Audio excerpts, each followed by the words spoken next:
today we're being joined by Zermina Akbary, who is a registered nurse, certified nutritionist, and functional medicine specialist. I'm so excited to speak with Zermina today because she has so much to teach us about eating healthier and taking better care of our bodies and our minds. And so for me, I've always said that there is no mental health without physical. There is no mental health without physical health, and that's that's so true because our minds and our bodies are connected, and it's all connected, and it affects us in various ways. So a lot of people are like, well, I can just ignore my brain, I can ignore my mind, but it truly is connected. And so I'm so excited to have Zermina come in here and talk to us today about eating better and taking better care of ourselves. It's funny because I focus on nutrition during my sessions, so it's a lot of my patients are surprised when they first come in, and I start talking about nutrition, about what their diet is like, what are they eating for breakfast, how are they taking care of themselves, what are are they binging on sugar, because all of that impacts your mood and your anxiety. So as an anxiety specialist, I also really focus on this in my Transforming Anxiety course, which is an online course, to really teach people that you have to holistically take care of yourself, holistically take care of your body.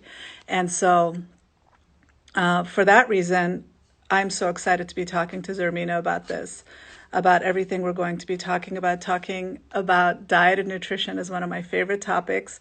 And so having her here to talk about this as a nutritionist, as a dietitian, as a nurse, as a functional medicine specialist is very exciting. So I'm just waiting for her to join us so that she can join the conversation. Because it's nutrition and self-care, it's all related to mental health. Food, there's a direct connection between food and mood. So I think she's here. I just want to say hello to everybody. If you guys have any questions, put them in your questions do the little question comment section, and then add your questions there, and we'd be happy to answer your questions. But now I'm going to go ahead and invite Zermina to come join us. Hey, Hi, Nafisa. How are you? It's so nice to see you again. good seeing you. How are you? I'm doing good, just adjusting to a new normal that we're all in right now. Yeah. How's your family? Is everybody doing okay? Everyone's doing good. We're doing a lot of FaceTiming right now, and with our immediate family, we're spending a lot of time at home, which has been nice. So we're trying to see the silver lining in all of this and being able to spend more quality time with one another, which we weren't able to do before. So it's been really nice. How are you doing? How's your family adjusting to this new normal that we're all in right now? We're good, thank you. I just did a live a couple of days ago about how this time is actually a gift if we look at it that way. We can use this time to slow down, take care of ourselves. And so I am so excited. I was just talking before you joined us about how diet and nutrition is one of my most favorite topics to talk about, and I can talk about it all day. So, but I'm so glad to have you here. Yeah, I could talk about nutrition, yeah, about for hours. Yeah, Like mines, yes. yeah. So I did say a little bit about how you're a registered nurse, a dietitian, and you specialize in functional medicine. So why don't you just give us a little bit more detail about who you are and what you do? Yeah, so I've been a nurse for a little over 13 years now. I'm almost going to be giving my age away and how old I am. But I've been a nurse for over 13 years, and more recently, in the last couple of years, I got additional training in functional medicine, where I went through the Institute of Functional Medicine and got additional training with hormone issues, thyroid issues, and gut issues, which are very much related to a lot of the work that you do. So I'm a big fan of your work. And in addition to that, I also got certification in nutrition as well. So I do like to focus a lot on using that food as medicine approach first and foremost, and really making sure that we do have mind, body, and spirit all very much well connected with one another. So yeah, that's pretty much what I do. And currently right now I have my own holistic practice where I primarily focus on a lot of women's health, specializing in women's fertility. Wow, amazing. I know that I have a lot of questions today for you, so I'm going to make sure that we have enough time for you to answer all my questions. But I struggled with hormonal issues, and for somebody to actually treat it from a functional medicine perspective is really, really cool. So I don't know what all that background noise is. Is that just me that's hearing this? What kind of background noise is it? I'm not hearing anything. Okay, I'm just hearing there's a lot of feedback and scratching noises. So, let me see. Is this better? I have you on like a stool right now on my desk. It sounded good when you lifted it up. I don't know, something is scratching. Okay, let me try and change this a bit. Hold on 1 second. Give me just a minute. I'm going to get another thing because it may be that my phone is connected to another wire here. So it could be because of that. 1 second. Okay.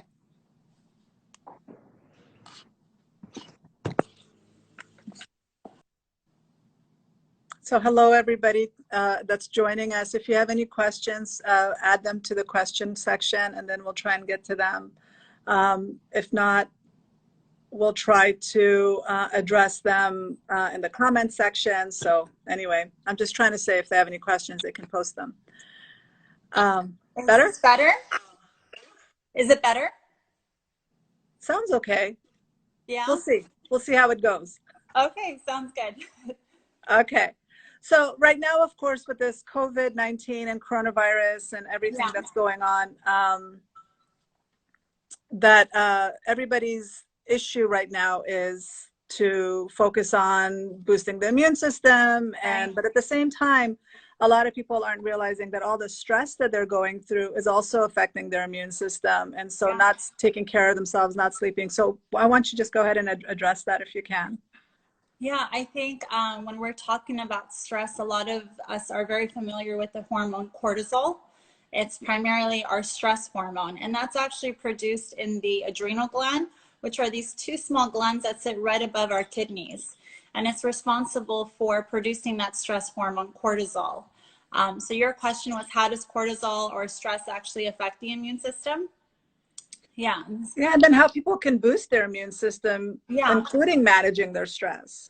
Yeah, absolutely. So in terms of stress, I always say that the adrenal glands really love structure. And I think most of our routines now have been broken up. So now we're like, we're at home, we can't go to the gym, we can't leave the house. Our routines all over the place now. So it's so important to make sure that you create a new structure and a new routine at home. So still waking up at the same time that you normally would if we weren't in this COVID crisis, and going and taking a shower and not just saying, okay, well, I'm just going to go ahead and turn on the TV, sit down and watch Netflix. For and that's hours. Okay, but it's really important to make sure that you start to build a new routine and not get into this sedentary lifestyle of just sitting around and not having so much structure in your life. So the adrenal glands don't like it when one day you are trying to going to bed at 9 and the next day you're going to bed at 12, because then it becomes into this fight-flight mode where it's like, I don't know what's going to happen the next day. So let me not go to, let me just be prepared for the worst, because I don't know if Zermina's going to go to bed at 9 today or she's going to go at 12. So it really likes that routine. It really likes structure. And so that's really important to make sure that you have structure throughout your day to have a really proper immune system. Sleep is going to be a really big important one as well too. And the timing of when you go to sleep, I think it's very critical for patients to understand that you can be going to bed at 2 o'clock in the morning and getting 14 hours of sleep, but that's going to be very different from going to bed anywhere between 9 to 11, because that's really when your body is going to be in that repair reboost mode, is going to sleep an hour extra or an hour earlier than 12 o'clock. It makes a huge difference. So ideally, I tell all of my patients going to bed around 10 o'clock is going to be very ideal, because that's when the body's going to produce a lot of that melatonin, which is an opposite acting hormone of cortisol. And we know melatonin to be a sleep hormone, and it's very much needed for our sleep, but it's a very potent antioxidant. And there's a lot of research that a lot of cancer patients are given mega doses of melatonin because of its antioxidant properties. So it's really, really important to make sure that we're having adequate levels of melatonin production throughout the night, so that any damage that our cells have gone throughout the day, we're allowing the cells to actually repair by having adequate levels of melatonin through the night. Oh, I am so religious about sleep and my patients. I mean, I'm so glad you're saying the same thing that I've been saying, so they're hearing it from somebody else, because people don't realize, if people realize how much good happens when we're sleeping, we'd be rushing to bed every night. Yeah. And like you said, it doesn't matter that you're getting 14 hours of sleep. It's the time that you sleep that's way more important than the amount of hours. I'd rather you go to bed at 10 and get up at 4. Yeah. And than to go to bed at 4 and wake up at 2 in the afternoon. So yes, thank you for mentioning that. That is so important. And I also want to point out too, with important sleep hygiene also is very important. I think the analogy that I like to use is like when you wake up in the morning, we're supposed to have really good healthy levels of cortisol. And that's kind of our, okay, let's go and task, let's go on and take on the day, get all of our tasks done. We have the energy to go to work. And then around sunset time, this is where that melatonin production comes in. And that happens when we wake up in the morning, we open the blinds, we look at the sky is blue. That natural blue light is going to help to signal our brain to go ahead and create cortisol. And so at 4 o'clock, 5 o'clock, or depending where you live, when that sun sets, the sky turns to be orange and red. And that red light, once it hits our eye, it stimulates the brain to go ahead and make melatonin. And so in the presence of cortisol, you're not going to be making melatonin. And so I always tell my patients, make sure that you're not on your phone, you're not having any exposure to any ambient light at nighttime, because if we're on our phones, I'm very guilty of this. And if we're on our phone, checking emails, laying down in bed, scrolling through social media, that blue light is actually not going to allow you to be in that deep, rapid eye movement sleep. And so it's really important that if you have to be on your phone at night before going to bed, answering those last emails, it's really important to make sure that you're getting those blue blocking light glasses, so that way you're not having cortisol production, because they work very synergistically with one another. If you're having cortisol production, melatonin is going to be very, very much reduced. So you could actually be physically sleeping, but your body's not getting that proper antioxidant that it should, because you're introducing that blue light at night.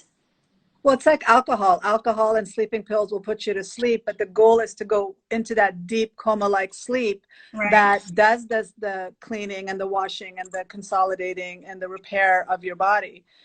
We need that coma-like sleep to do that work, and it's the melatonin production, the peak time of it, which is between 10 to 2, we need to take advantage of. And we don't realize, or a lot of people don't understand, that we are naturally synced with the setting and the rising of the sun. So after 2 o'clock, 2 in the morning, the melatonin level is going to dip, and it's going to prepare you to wake up. That's what it's supposed to do.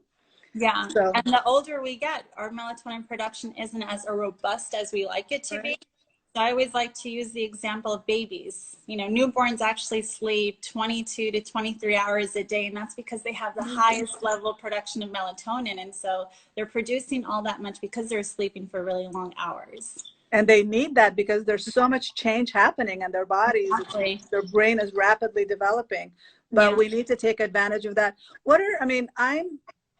You're right. The delicate balance of hormones is a delicate balance. And so when melatonin production is high, cortisol is down. But a lot of doctors are prescribing melatonin. And for me, my understanding is that it is a hormone. And when we take in melatonin, we're disrupting our own body's abilities to make melatonin. So I like to stay away from melatonin as much as possible, but regulate your sleep cycle and have good sleep hygiene. So what are your thoughts about that? Yeah, I always say you have to really start from really taking a natural approach. And in some cases, it's very much needed, because you really do need to reboot those receptor sites to actually make the melatonin. But I would say really try to focus on making sure you're having that good sleep hygiene. avoiding that ambient light 2 hours before going to bed, making sure there's complete darkness. I'm not a big fan of night lights, never have been. Yeah, I mean, So make sure that it's complete darkness. And I think that it's good initially, but overall, any supplement or hormone that you're taking for a prolonged period of time, it actually disrupts your own body's ability to make that. So your body kind of just gets lazy, where it's like, okay, well, you're supplementing it, so I don't need to do any of the work to go ahead and make it. So in more severe cases, when we're, you know, going more deep diving into more hormones or anything like that, it can be very much needed, but not necessarily long term. You want to really create that good sleep hygiene and not replace a supplement with bad sleep hygiene. I think it's needed for people that are jet lagged, or for people that are significantly messed up in their circadian rhythm. Right. Like you said, short term, to use it to reset your clock, but then you have to keep that consistency on your own. So, Right. So thank you for that. And another thing that you're focusing on, which I am such a huge fan of, is the gut health. I mean, it's such a, people don't realize that 90% of your serotonin and brain hormones or brain chemicals are in your gut. And the fact that you're teaching your patients about gut health makes me so happy, because that is the area we need to focus on so much. So can you talk a little bit about that?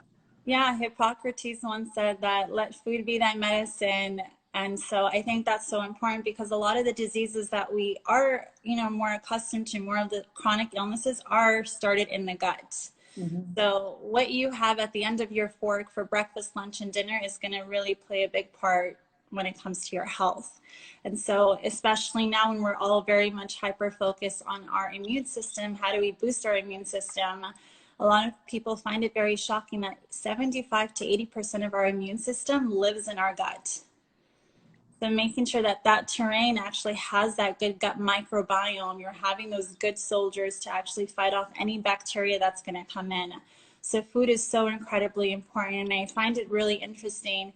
We, before all of this, I would go to the grocery store every 2 to 3 days. And now we're going there once a week. And my husband's the only one that's going. And our diet hasn't changed very much. We try to eat a very plant-focused diet, making sure that we're shopping a lot in that produce aisle. And my biggest concern was, okay, now we need to stock up on foods that are going to last us for 2 weeks. And we're finding out that, you know, he goes every week and he finds like that's the food that's actually available. The food that's not available, that's all sold out, are the packaged foods, the pastas, the very processed foods, you know, the canned goods. And those are the foods that you really want to try and stay away from, because that sugar, that gluten, all of that can really just stunt that immune or inhibit that immune function. So it's really important to make sure that you're not consuming those foods that are actually wear down your immune system, and focus on a lot of those immune boosting fruits and vegetables that you should be having, especially right now. Well, when our gut is healthy, we're healthy. But what we don't realize is we have good bacteria and bad bacteria in our gut. And when we eat bad sugars, when we're eating foods with pesticides and hormones and antibiotics, we're actually killing our good bacteria and possibly empowering all the bad bacteria. And so it's like having a New York City where the gangsters and the mafia are in charge. You don't want that in your gut. You want to make sure that the good guys are empowered and healthy. So and then in medicine, we call it that there's a fancy word for that, and it's called prebiotics. And that just simply means there's probiotics, which is that good bacteria. Then there are prebiotics, and that just simply means the food that's going to feed that good bacteria. And that's just simply a lot of fiber. So make sure you're having a lot of those dark leafy green vegetables. That fiber is going to be really good for you to boost that good bacteria. But in times like this, if you do have some gut dysfunction and there's gut dysbiosis that's happening, it's really important to be taking a really good probiotic supplement that has, I would say my recommended dose would be to one that has about 4 to 5 different types of strains in there. And then about 500 billion units in there would be really good. And then not sticking to one probiotic long term. You want to diversify it as much as possible. So not eating the same food over and over again. The same would apply to not taking the same probiotic. You really want to diversify those soldiers and that gut bacteria as much as possible. Well, just like the world is full of diversity, our gut is also full of diversity. And we have 3 pounds of microscopic bacteria, 3 pounds worth. That's trillions and trillions. So more than inhabit the earth and more than people. And so we need to make sure they're eating. And if we're not feeding them that fiber, they're going to feed off of us. Yeah. And so it leads to leaky gut. And so, yes, the prebiotics is very, very important because that's their home. That's we're trying to make sure that they're getting the food that they need and their environment is healthy. So yeah, and we do know now with all of the research that leaky gut leads to leaky brain. And so a lot of the work that you're doing with a lot of the anxiety and depression, that can actually all stems from your gut and your immune system there. well, the gut bacteria is responsible for releasing, like I said, that 90% of serotonin that's in that we think is in our brain, it's actually in our gut. And when they're healthy, they're releasing that feel-good chemical. And so we're able to focus and concentrate, sleep better, and have good attention spans and less anxiety and depression. So it's so important. But besides the probiotics, you had mentioned getting a diverse strains of bacteria. We can get that from a pill, but can you talk about some of the foods that we can get diverse probiotics as well, or bacteria in our gut? Yeah, so I always say full fat yogurt is really good if you don't have a dairy intolerance.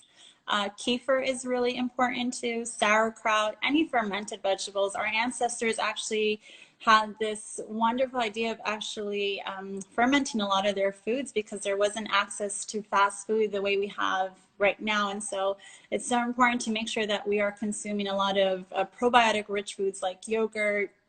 Kefir is important, sauerkraut, any fermented vegetables. Those are all going to be really important to have that yeast overgrow to go ahead and make that good bacteria. I just want to say I recently discovered sauerkraut accidentally. My daughter wanted to buy it, and I was like, oh, that's disgusting. You don't want that, because I thought it was coleslaw. Yeah. And then I ended up eating the entire container myself. I'm so obsessed with it. I love sauerkraut. My all-time favorite, second to sauerkraut, is actually kimchi. Kimchi is actually really good too. I tried kimchi. It's too spicy for me. But we do, last week I was talking about my cookbook, and in my cookbook I have a recipe for fermented vegetables, the tushy that we have in Afghan food, and we've been doing that for years. And so for centuries, people have been fermenting vegetables, like you said, and eating it as part of their food, of their dinner routine. And so that helps with digestion, that helps with introducing diverse bacteria in your gut, and it's all good stuff. What about kombucha? What do you think about kombucha? Kombucha is interesting. So it does have a really good amount of probiotics in there. My only problem with kombucha, because there's so much buzz around it, a lot of companies now are making it. You really have to watch the sugar content. And that sugar can actually wear down your immune system and, again, create that leaky gut. So making sure you're having it in moderation and not overdoing it. I personally am very guilty of this. I was on this obsession with kombucha because I'm like, oh, it's great for me. It helps with my digestive system. But it had about 9 to 12 grams of sugar in one serving. So really? What kind were you using? Which brand? A GTS brand, and some of them have the lower sugar amounts. But I mean, if you're trying to avoid sugar altogether, it's best to. It's not my number one go-to for probiotics. Right. It does have sugar, because I've made kombucha at home. You have to use sugar to feed the bacteria in there. But the good thing is a lot of the sugar is digested by the bacteria. So, but like if you're avoiding sugar altogether, I would definitely say. And if you're making it at home, that's so much better. Because you can actually control with the amount of sugar that's actually going in there. Right. Yeah. And then you also mentioned earlier about hormonal health. I mentioned that I struggled with endometriosis, but back when I was struggling with it, nobody was talking about it. There was not a lot of information. And so I know the havoc it can cause in your life when you have hormonal issues. So can you talk a little bit about that? Because in my practice, a lot of women come in and if they're between age of 35 to 45, the doctors automatically prescribe antidepressants and anti-anxiety, when really it's their hormones changing, going out of whack. And so the antidepressants and anti-anxiety are not the treatment, and the hormones need to be balanced. Can you talk a little bit about that? Yeah, and then I also just wanted, Nafisa, some people are asking some questions, so I wanted to just be mindful of that too, and we get to answer that at some point. Okay. Yeah. But yes, to your question about anxiety and then a hormonal disruption, it's very much connected to hormones. So when we're thinking about depression and anxiety, again, we're going back to that hormones, the hormone cortisol.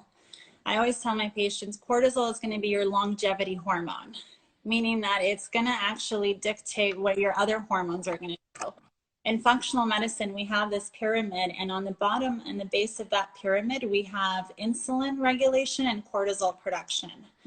On top of that, we have thyroid hormones, and then we have sex hormones. So sex hormones are going to be on the very top. So we want to approach it from a root cause perspective, and cortisol is going to be so important. And so if you're having high levels of cortisol, there's a mother hormone. I'll kind of just try to break it down in simple terms and not get too scientific.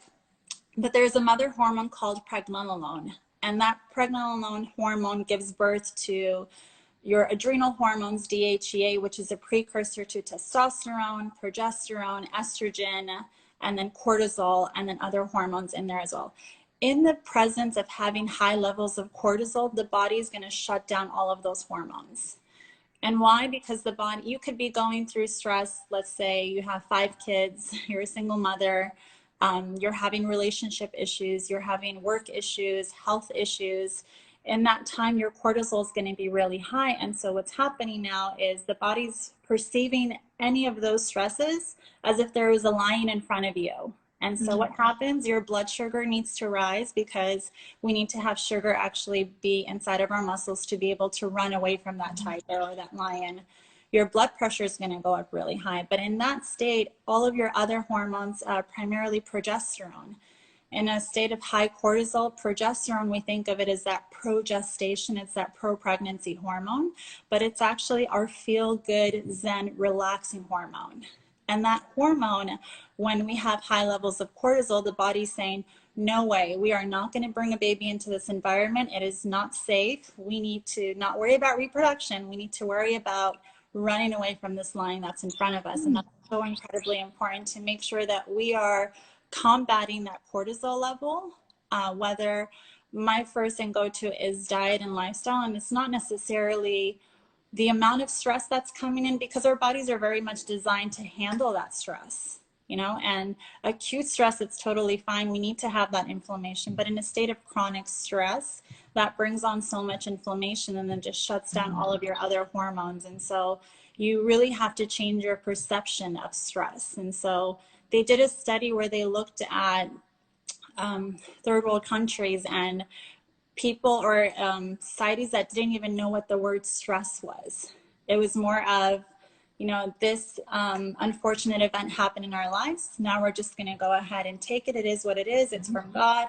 We'll get through it. And they didn't even use the word stress or anything like that. And they were actually more receptive to it and didn't have a lot of the comorbidities or any health risks because of their perception to stress. So it's really important to make sure that we are having a healthy perception on stress and signaling to your body saying, all is well, everything is fine, this too shall pass. And then your body's just going to say, okay, Zermina says everything's going to be fine, then let's go back to making our progesterone, let's go back to making our estrogen. And so that's kind of how you have to really make sure that you're having a healthy response to stress. And again, creating that structure around your day, doing activities that are going to combat that stress before your body starts to use its own internal resources. Exactly. Because the body is very smart in doing that. It's all about our interpretation. Like you said, if you don't even think that it's stressful, then you're not going to react in a stressful way. You're not releasing that cortisol. But if you feel that it is stressful, even if it's a minor event, if you feel that that minor event is stressful, it can wreak havoc on your body. So change your perceptions, change your interpretation. Yeah. Yeah. So I do want to say, for people that are asking questions, I'm keeping an eye on the question box, and there aren't any questions in the question box, and the comments are flying by way too fast for me to keep track of who's asking. So if you have questions, please put it in the question box, and then I will go ahead and make sure to set time to answer those questions as well. I just have so many questions. I want to get through my programs. Now that I have you here, I want to make sure that we get into it.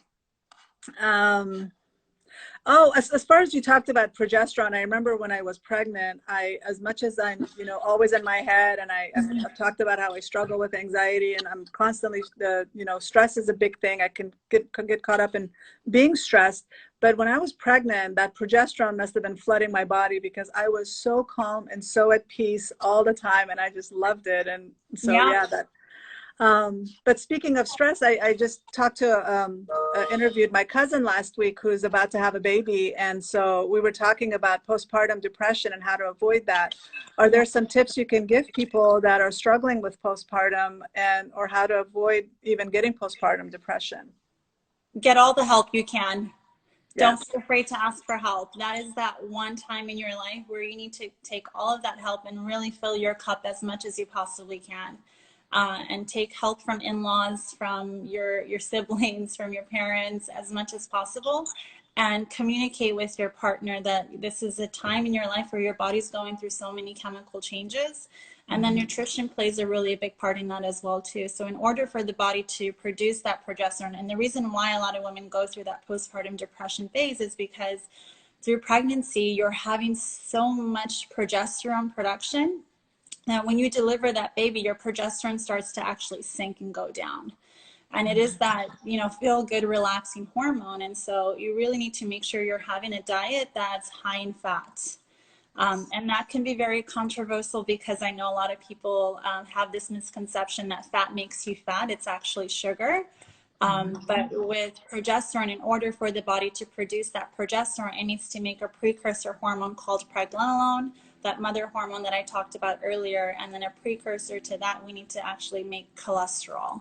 And we get that from dietary sources. And these are going to be sources like avocados, your nuts, seeds, nut butters, olive oil. These are all going to be really important fats. The fats that I tell a lot of my clients to stay away from are going to be primarily dairy products.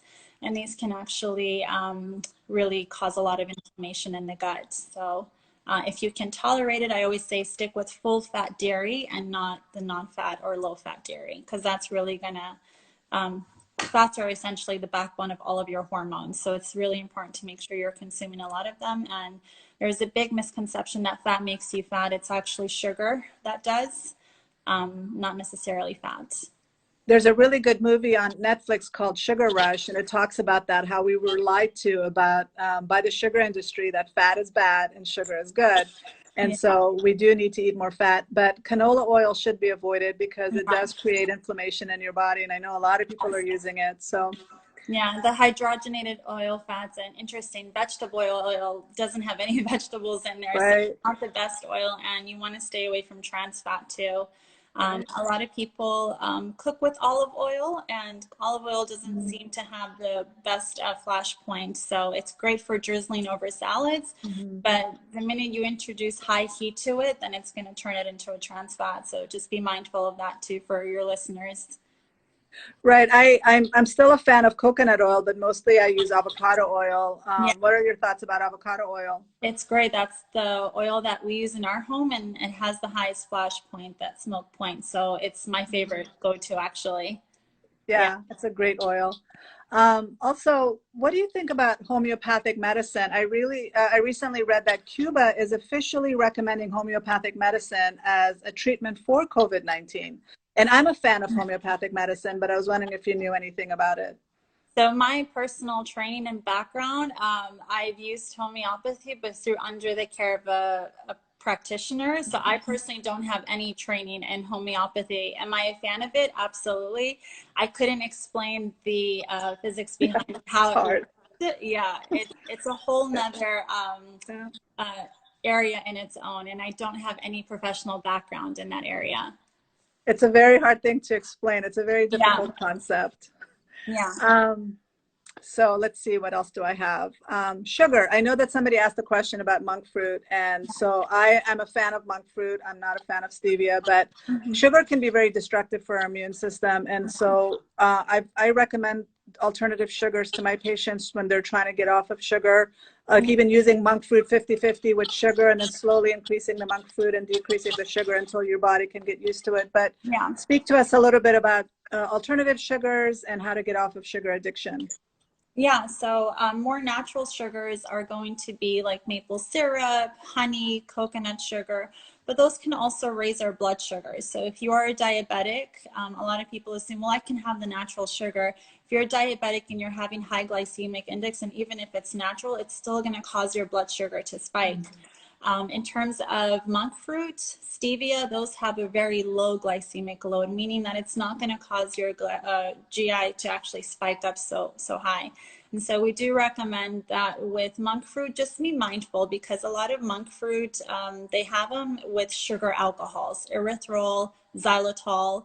Anything that ends with an OL actually is a sugar alcohol. And that alcohol may not cause a spike in blood sugar, but it can actually create a lot of gut dysbiosis over a long period of time. Having it once in a while and may not be harmful, but having it on a consistent basis can create a lot of that leaky gut symptoms and then creating that gut dysbiosis. So making sure that you're getting monk fruit in its most purest form, and not one that is heavily mixed with erythritol and xylitol. That would be important to avoid. That's really good point. My What I was go-to one is stevia. Stevia, if you just get the dropper kind, I think Trader Joe's sells that, and that seems to be really good because it's very natural. And you need like a drop or two, not that much. Yeah, I just don't like the bitter aftertaste. yeah, it does have, some people are not very fond of that bitter aftertaste, but you don't need a lot, just a little. Right. Are you there? Sorry. Oh, It's good. getting yeah, I'm here. I was getting yeah. What I was Yeah, surprised about stevia is, really we're getting like, are you there? Can you yeah, hear me? I'm here. Okay. I'm here. Yeah. So Ramadan is coming up, and I know we use dates to break our fast. And so I was surprised at how low the glycemic index for dates were. Yeah. And a lot of people use dates as a sweetener and also as a form of to get energy. So what do you say about dates? It has fiber content in there. So, anytime if you're a diabetic or pre-diabetic, it's important to make sure at every meal. I think someone had asked a question earlier about how do I stop my sugar cravings? And I always say that if you need to have that sugar, have it with some sort of fat and fiber. So at every meal, you need to make sure that you're having fat, protein, and fiber to slow that insulin spike. And so it's really important to make sure that you're not consuming just sugar alone because the brain is then going to get addicted to that as well. But date actually has that good fiber content in there. And so I always say just incorporate a little bit more fat in there and that will actually slow that sugar response. So yeah, I think dates are a great sweetener alternative to use. Yeah, I love dates, especially the big fat medjool dates. Those are amazing. Yes, those are the best. They taste like little caramels. Yeah, but now we're starting to see like a lot of people get really creative with it. They're adding walnuts in there, almonds in there, like almond butter in there. That's actually really great, and it increases the nutritional profile of dates. Oh, awesome. Yeah. Good to know. Yeah. So the next question I have, and then we can open to, well, maybe let me see. Multivitamins. So I recommend all my patients to take vitamins, but I know that there are a lot of people that are staying away from vitamins because a lot of them really are just filled with fillers and they're not really bioavailable. So for me, it's important if you're not going to get it from food, get it from food-based vitamins that are made with food, sweetened with food, and dyed with food. What are your thoughts about vitamins? Yeah, I totally agree with you. I think vitamins certainly have a place. And supplements, I think that they should be used as supplements. They shouldn't be used to replace a unhealthy diet, and instead it should be supplements. So one example that I like to give is vitamin C. And in times that we're in right now, with vitamin C, it's one thing that our body doesn't actually naturally make. We actually have to buy it and get it in a supplement form or get it from citrus fruits. So that would be one thing where I would say really just caution and make sure you're getting it from a good source that doesn't have a lot of those preservatives and fillers, and speak with a healthcare practitioner that is well knowledgeable and well versed with supplements so that they can recommend the proper one. Vitamin C as an example, like the emergency, those ester ones, those are not really the best because it does have a lot of sugar in there. They do. So making sure that you are getting one that's going to be most bioavailable. I know that in China, they're treating patients, COVID patients, with hydroxychloroquine, with zinc and vitamin C IV therapy. And they're using vitamin IV, obviously, is the most bioavailable form. But second to that, liposomal vitamin C is going to be the best, or very close to getting IV vitamin C. Is that sold that way as liposomal Yeah. vitamin C? So it's more in a liquid form. Oh, okay. Not so much in a capsule, but yeah, you can get it in a liquid form, and it goes directly into the cells. And so a lot of the vitamin C that we're taking, especially if you're mega dosing, your body can only absorb so much. And so the rest, you're just peeing it out. Yeah. I know a lot of cancer patients do intravenous vitamin C, and they recommend that for getting healthier.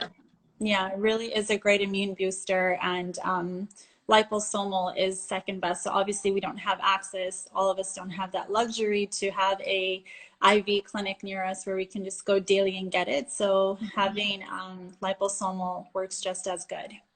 Awesome. Yeah. And then speaking of diet, and some of the things that are trending right now are the low carb, the keto, the high fat.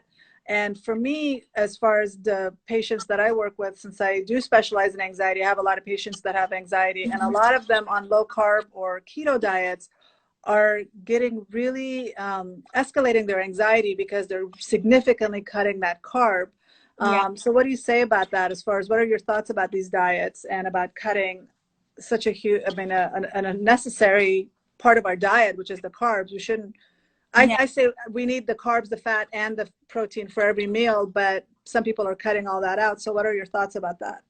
Yeah, and I think it's very personalized. I'm not a big fan of fad diets or labels.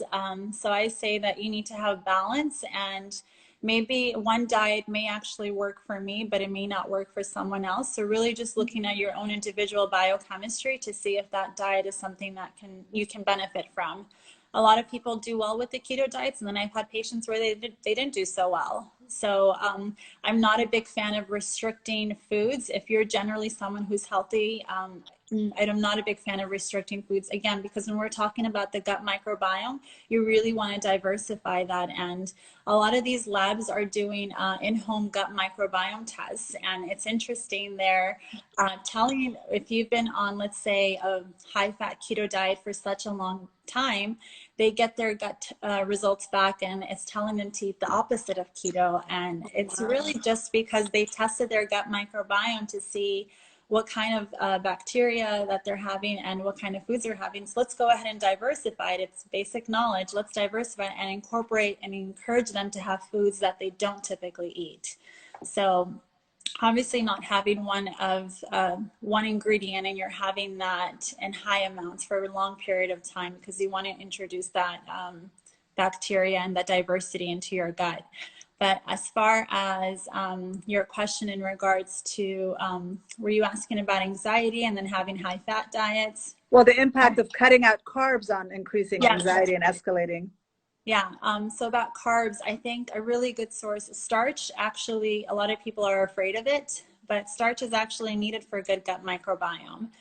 So just pairing your foods is going to be really important. So I always say that make sure you're getting majority of your carbs from a lot of vegetables. Really focus on vegetables. A lot of the carbs that we know of, like breads and pasta, those are all very processed foods. So you don't want to be primarily getting your carbs from just that and then eliminating any fiber in there, protein in there. So do get your carbs from primarily vegetable sources, and then along with protein and fat as well.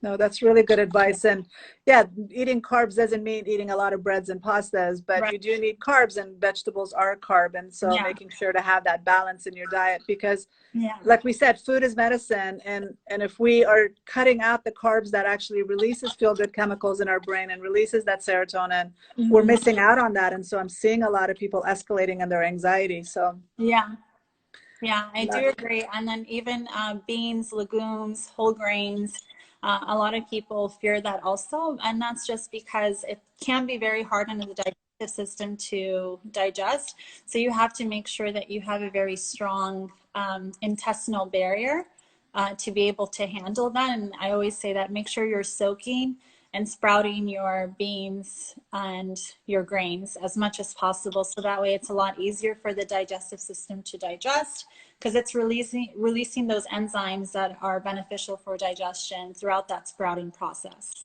Not just sprouting, but also using a pressure cooker. What I didn't understand, because Yeah. I used to cook my beans on low heat for an hour, but Yeah. that still preserves the catechins that cause digestive issues for people. Right.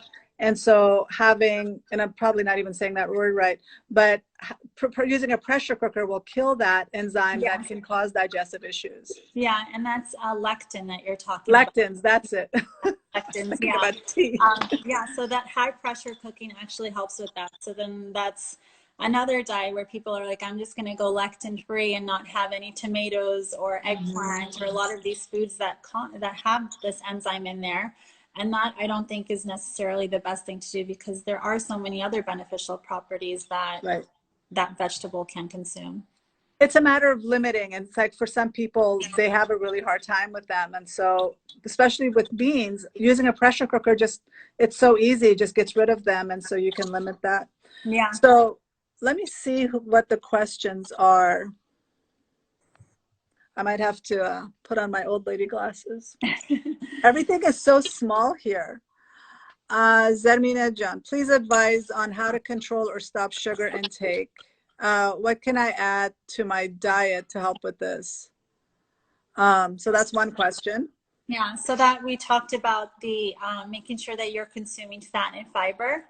And then I always tell, and Nafisa, you can chime in on this, that the palate is very interesting. If you can actually create a habit where you eliminate that food for about 21 days, your taste buds will eventually change. Yes. So if you can stick to any habit for 21 days, then your brain's actually going to want to crave healthy foods after that 21-day period. Yes, definitely. When I did that, food started tasting better because I was reducing that sugar, and I was actually and I didn't want anything processed or sweet, and so that's the benefit of it as well. So the other one is, can you see that question? I have mild PCOS, insulin resistance, and everything is under control though. So they have how do I not take spiral? Spironolactone is an androgen suppressor, and a lot of women with PCOS are prescribed this medication to help with that. That I would highly recommend to work with a practitioner.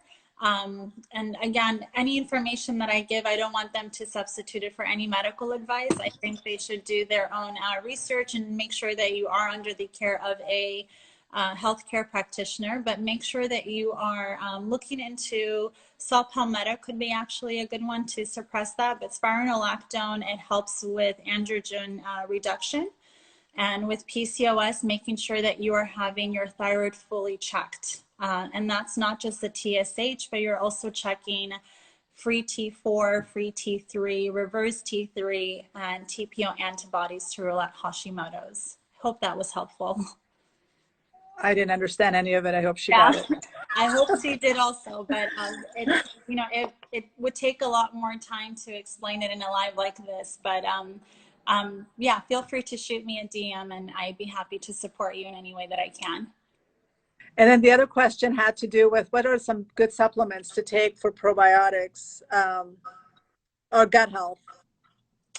So gut health, depending on what it is that my go-to is just making sure you're reducing the anti-inflammatory foods, which are going to be dairy, gluten, and sugar. Those are going to be the three main ones. Corn is another big one as well. And then introducing foods that have that good gut bacteria, that good probiotic content, which we talked about earlier, which is sauerkraut, fermented vegetables, a lot of prebiotic foods, a lot of fiber, and just creating a lot of diversity in your foods is going to be really important. Yes. And there are some brands that I like, and Jarrow makes really good probiotics. I like the company, so I'm sure you have other companies that are. Yeah, my go-to is Megaspore probiotics. The reason why I like them, because they also have a good amount of antioxidants. Where do you get that from? It's a prescription. It's a practitioner grade formula, so you have to go through a practitioner to go ahead and get that. But on my page, I have a full script online dispensary for my patients. So if you're interested in that, I have that in my favorites, and you can log on and create an account on Full Script and get that supplement. Awesome. The brand Garden of Life for vitamins, is that good? What do you think about Garden of Life? Garden of Life was bought out by Nestle. I personally don't buy any supplements from them. I really have to look at each individual supplement and see what the ingredients are, what that supplement actually entails. So it's a very generic question. I'd have to, I wouldn't be able to provide a very detailed answer to that, because I'd have to look at each individual supplement to see where they're sourcing vitamin C from and other supplements and other ingredients in there. I'm so sad that a lot of really good companies that have started out having good intentions, these big mega corporations are buying them out, and then we don't know what the quality will be after that. So yes, somebody said, please save this. I will be saving it and putting it on my IGTV so you guys can watch it and have this information available. What's your thoughts on one meal a day and keto combined? Yeah, again, so really look at your cortisol levels, because even when you're fasting, that could actually be a stressor on your body. So if you have normal and healthy cortisol levels, you can check your cortisol levels by blood, but that's only just giving you one marker of where your cortisol levels are throughout that day. My favorite is the Dutch hormone test, and you can also do a 4-point saliva test to actually give you a nice graph of what your cortisol curve looks like throughout the day. And so not eating, fasting, I know intermittent fasting is a really big thing. Ramadan's coming up, but it's really important to make sure that you have healthy cortisol levels, because you don't want to add added stress onto the body, and not eating could be another stressor too. Right, right. But generally speaking, for someone who does have healthy cortisol levels, I think fasting is incredible, and your body does metabolically change drastically when you are fasting and having one meal a day. Our bodies are not designed to be constantly eating all the time and snacking in between meals. Right. I heard somebody say that we should space out our meals to 3 to 4 hours between each meal to give our body a chance to digest and process. And a lot of people are constantly eating and snacking, and they're into 5 or 6 meals a day. Yeah. What do you say about that?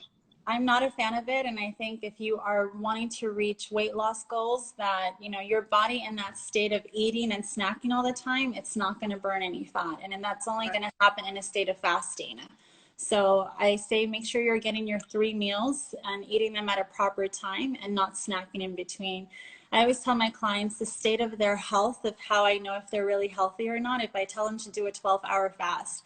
If they feel like they're having these hangry emotions and they really need to eat and their blood sugar is dropping, that's a sign that they are metabolically challenged in that way, where we need to really work on the gut. Because when you are fasting, your body should actually be using its own reserves to have that energy and feel not so tired because you're not eating. Definitely. Yeah, it's so true. I mean, if we give our body that chance, it'll process the food and the sugars in our system. We did have one last question, and she was asking about, should we go cold turkey on giving up sugar? Or I hate that all these comments are blocking your face. I'm sorry about that. No, I'm okay with it.